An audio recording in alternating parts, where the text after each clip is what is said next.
नमस्कार, मैं हूं आपके साथ अमर सिंह। कुछ बातें ज़रूरी है जो करनी है। सबसे बड़ी बात है कि आज हिंदुस्तान में 1 लाख कोरोना पॉजिटिव हो चुके हैं और अगर आप देखें तो धीरे धीरे इसकी संख्या बढ़ती ही जा रही है। सरकार अपनी ओर से जो सरकार को काम करनी चाहिए, केंद्र सरकार की, वो काम तो कर रही है। लेकिन अगर आप देखें सड़कों पर या फिर महानगर से जिस तरह से लोग मजदूर पलायन कर रहे हैं, उनकी स्थिति अगर आप देखें तो आपकी आंखें भी नम हो जाएगी। आप सिर्फ 10% आप टीवियों पर देख पाते हैं कि उनकी हालात क्या है और उनकी स्थिति क्या है। अगर आप देखें तो लाखों की संख्या पे आपको हाईवे पे लोग मिलेंगे। हाईवे पर जब पुलिस से उसे रोका जा रहा है तो रेलवे लाइन से वो जाने की कोशिश कर रहे हैं अपने घर को। उसके बाद रेलवे लाइन पर अगर पुलिस उसे रोक रही है तो गंगा नदी के किनारे जो है वो अपने गांव जा रहे हैं कि ताकि किसी तरह से वो अपने गांव को पहुंच जाए।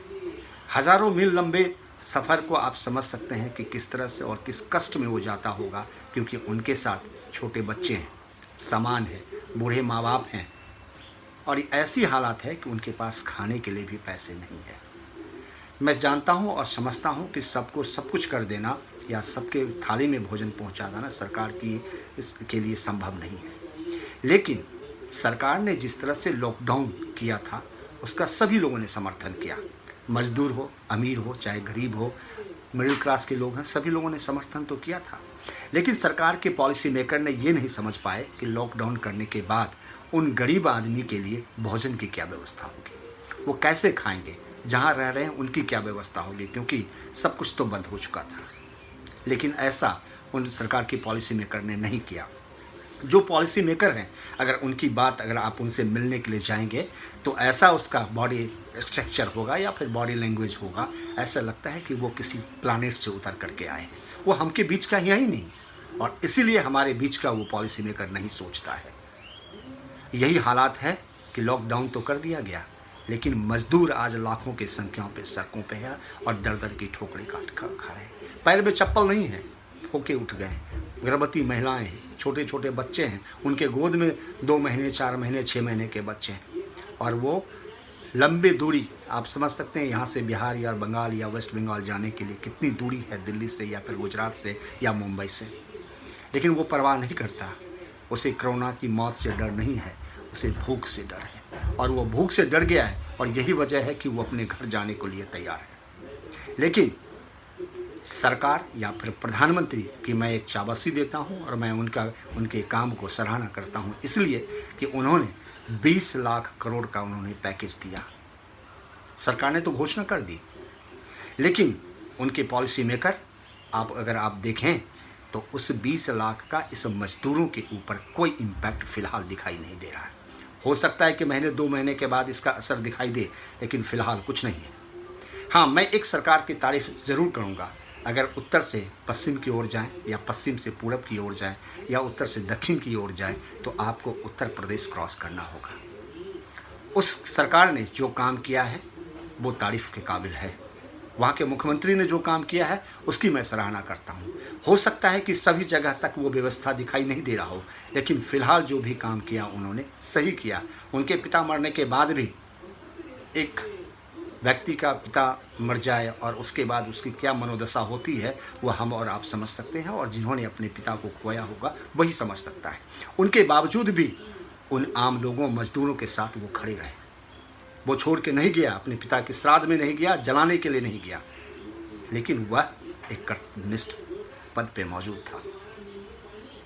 लेकिन दूसरे राज्यों के मुख्यमंत्री की बात अगर करें तो वो कहता है कि मैं अपने वासियों को मैं वापस नहीं लाऊंगा, बिहार में प्रवेश नहीं करने दूंगा। अरे भाई, वो कहाँ जाएगा, क्या खाएगा, ये कोई नहीं देखता। इसे समझनी होगी। जनता जवाब मांगेगी जब वक्त आएगा तब, और वक्त वो आने चला है। अगर आज वोट का दिन होता तो यही नेता सभी मजदूर के घर में और सड़कों पे खड़े होते, रोटी लेकर के, पैसे लेकर के, पानी लेके। लेकिन आज नहीं दिखता है, क्योंकि उसे आज की कोई ज़रूरत नहीं है। मैं उन लोगों का सराहना करता हूं कि अगर मैं तकरीबन 56 दिनों से रोडों पे हूं, सड़कों पे हूं, हाईवे पे हूं, मैं देखता हूं मजदूरों का हाल, मैं देखता हूं उन बच्चों का हाल जो रोते हैं, बिलखते हैं, पाँव में फोड़े हो गए हैं, पाएँ घिस गई है और चप्पल नहीं है, गर्भवती महिलाएं खाने के लिए, पानी के लिए नहीं है। लेकिन हिंदुस्तान के वो लोग जिन्होंने मदद किया, चाहे वो जिस वजह से हो, चाहे रोटी लाना हो, पानी लाना हो, उन्हें रहने की व्यवस्था किया हो या फिर सोने की व्यवस्था किया हो, हिंदुस्तान के लोगों ने सही मायने में मदद किया। अगर वो मदद नहीं करते कि लाखों की संख्या में लोगों की मौत होती, इस मजदूरों का वो सराहना के पात्र है। लेकिन सरकार की पॉलिसी, सरकार की जो स्थिति है, उसमें मुझे कहीं दिखाई नहीं दिया कि फ़िलहाल उन्हें कोई फ़ायदा पहुंच सके। आज अगर आप चले जाएं, बिहार बॉर्डर पर चले जाएं या फिर गाज़ियाबाद के बॉर्डर पर चले जाएं, उत्तर प्रदेश के बॉर्डर पर चले जाएं, मध्य प्रदेश, और मैं ये कहता हूं कि अब महाराष्ट्र के बॉर्डर पर आप चले जाइए, लाखों की संख्या में मजदूर अभी भी एकत्रित हैं। लेकिन वो कैसे जाएगा अपना घर? अगर आप समझें, आप उसकी दर्द को समझें। मैं इसलिए कह रहा हूँ कि वो बड़ा ही भयावह दृश्य है। अगर आप देखेंगे तो आपके रोंगटे खड़े हो जाएंगे। टीवी पे तो आप मात्र 10% देखते हैं, लेकिन हिंदुस्तान के लोगों ने उनकी मदद करने के लिए हाथ बढ़ाए हैं, रोटी लेकर आए हैं, पानी लेकर के आए हैं, और जो उनके सामने जो जुड़ बनता है, जो उनके पास है, उसको लेकर के वो खड़े हैं। अगर वो खड़े नहीं होते तो आज स्थिति कुछ और होती है। मैं फिर से अपील करता हूँ लोगों की कि मैं एक छोटा आदमी हूँ, लेकिन मैं पैसे से ऐसे काम करता हूँ जो लोगों के बीच में जाना हमारा काम है, उनकी समस्या देखना मेरा काम है।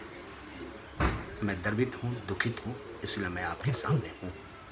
मदद लोगों ने की है और इसमें कोई नहीं कह सकता कि लोगों ने हाथ नहीं बटाया। लोगों ने हाथ बटाया है, और यही वजह है कि जो लोग पैदल चल के भी हज़ारों मील घर गए हैं, तो उन लोगों के मदद की वजह से ही गए। आप भी आएँ, मदद करें, देखें कि इनकी क्या स्थिति है। धन्यवाद।